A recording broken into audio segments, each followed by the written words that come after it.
What is up? Welcome to another edition of SacTown Movie Buffs. Once again, I'm Kier, and this is Jason, and today we are back reviewing a new film that is streaming on Netflix.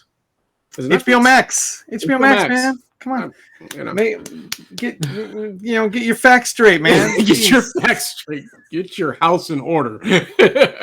Netflix. Yeah, shame on me, man. Shame on me. 90% of what I watch is probably on Netflix, so it's always weird when I watch something that's not on Netflix. I had no clue. I'm like, well, what was that then? Was that Hulu? Was that Amazon Prime? Was it? Although I haven't watched the film on Amazon Prime in quite some time, so that was big, you know. It's been a while. I use Amazon Prime mostly for Shudder these days. It's like my portal to Shudder. Yeah, but they got a lot of good stuff on there. I tend to forget about Amazon Prime, and they've got a ton of stuff on Prime. Yeah, you know? And like, I don't have any objections to watching anything on Prime. I just feel like it's always like Netflix is almost always number one, you know, or HBO Max. Sometimes we'll get some big budget films too, but HBO Max, not like this film, but HBO Max also has a lot of films that'll stream and also go to theaters at the same time. So then you have that option, and I kind of weigh out the option of how big that film is, whether I want to see it on the big screen or not. So, and I think the secret weapon though is Hulu.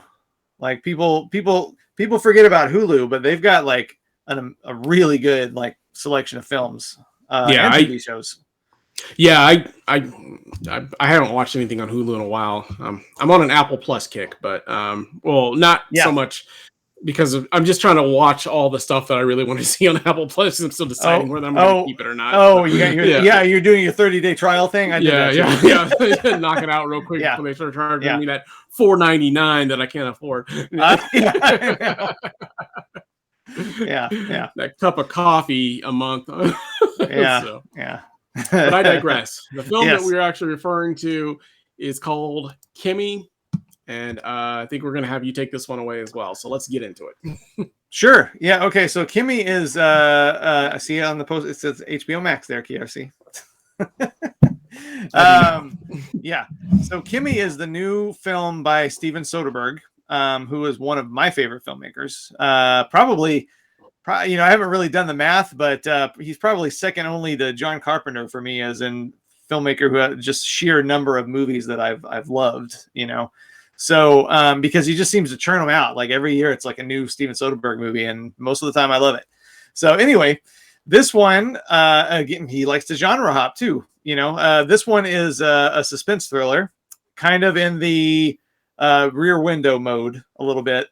It was filmed and it takes place during the pandemic. It was made during the pandemic, and it involves the pandemic. It's not one of those that was made in an alternate universe where that didn't happen or something like that. So the main character is played by Zoe Kravitz.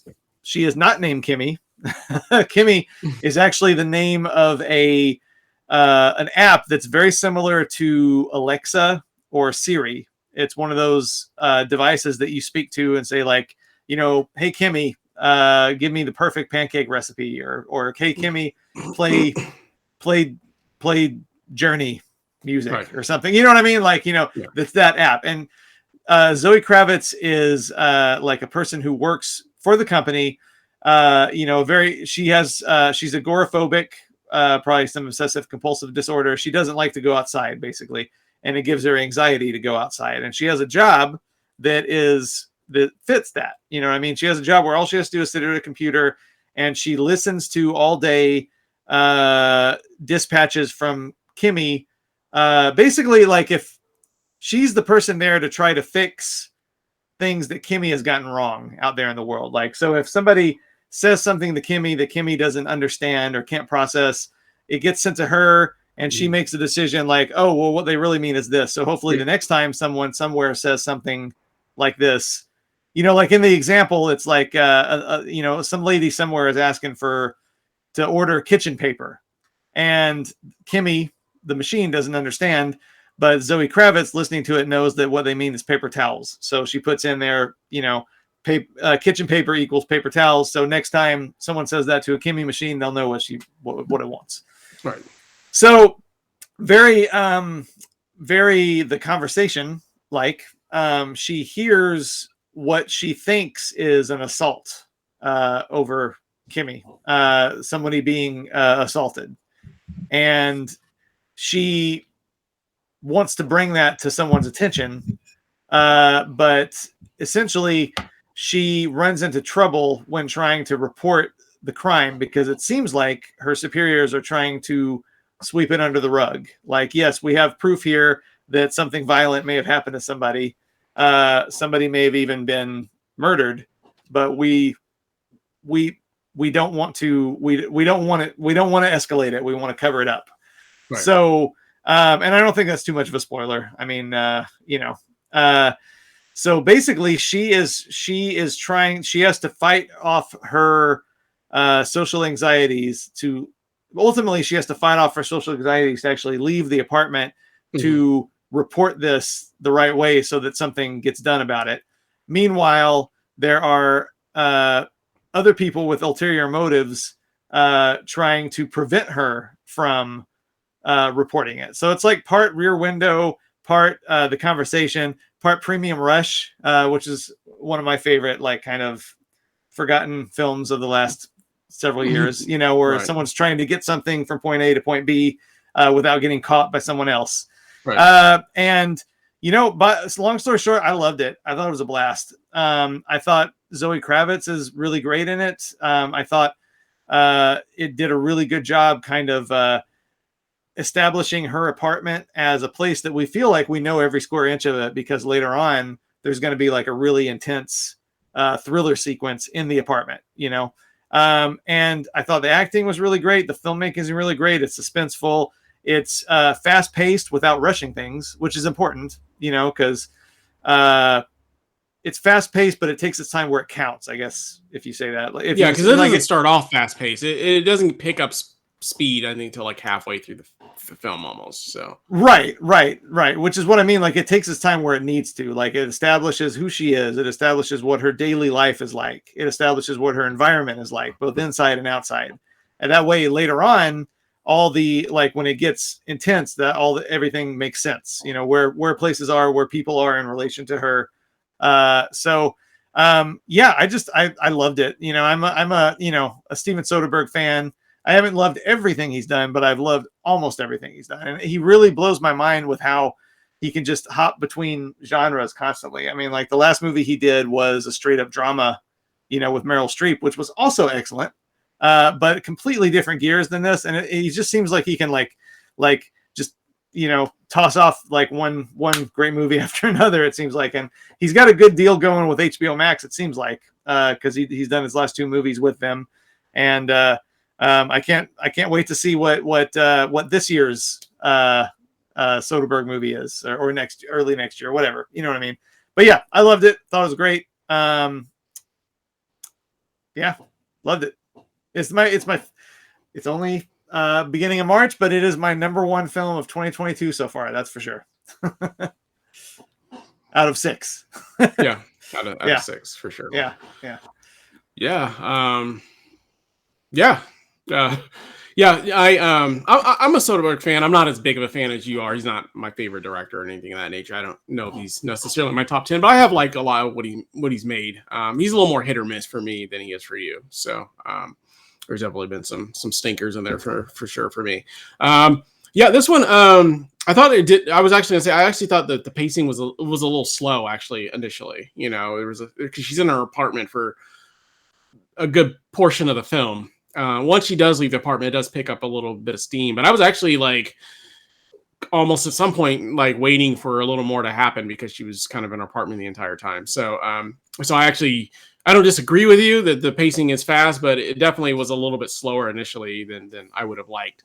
To get things moving, to get the ball rolling. I felt like for a film that's not that long, I felt like it took a little while to get going. Is my opinion. So. And also because she's in that one setting. And I know you like movies where people are in a one setting, but I personally like movies where they're not always just in one setting for 45, 50 minutes of the film. So that's just me. But yeah, I mean, once it gets going, it does pick up steam quite quickly, and does kind of turn into, somewhat of an action movie towards the end, which, I didn't necessarily expect, because it seemed more like a drama potential maybe murder mystery or something of that nature. It was hard to really kind of figure out exactly what the movie was trying to be initially, because it was a little bit of a slower pace in the beginning. I mean, you obviously knew that, you know, she heard something and there might have been some things, you know, going on, and maybe she heard an attack or a murder or something of that nature, but it definitely took a little while to get to where, you know, I would have liked it to get to, just in my personal opinion. But once it does pick up speed, I definitely did enjoy that aspect of it for sure. You know, and then, I mean, it's not a knock, because I mean, you can do whatever you want in a film, but I don't want to go into spoilers, but it definitely played a little closer to the vest than the odds of whatever unfolds was so close to the vest on this.